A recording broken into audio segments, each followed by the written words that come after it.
Sa opisyal na pahayag ng Philippine Coast Guard, ganap na alas 6 noong Lunes, February 26, 2024, nang napasok ng isang unknown entity ang official Facebook page ng ahensya. Sa initial diagnostic ng Coast Guard Public Affairs, ang naturang unknown entity ay nagkaroon ng access sa kanilang official email address at teleponong gamit ng tanggapan.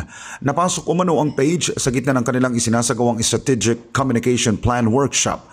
Ayon kay PCG spokesperson, Coast Guard Rear Admiral Armand Balilo, napansin nila ang paglabas ng ilang malisyosong short videos sa kanilang official Facebook page.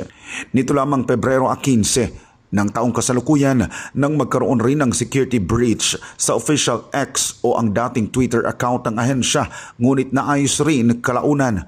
Enero ngayong taon nang nakatanggap ng babala ang PCG mula sa Department of Information and Communication Technology o DICT kaugnay sa posibleng hacking sa PCG website.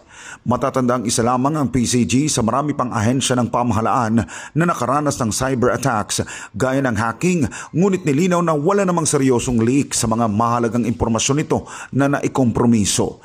Sa ngayon nakikiusap ang ahensya na tulungan sila sa pamagitan ng massive reporting sa mga sumusunod na paraan. I-click ang tatlong tuldok sa right side o sa kanang bahagi ng Philippine Coast Guard. I-click ang Find Support/Report. Piliin ang Something Else. Piliin ang Fraud or Scam at i-click ang Done.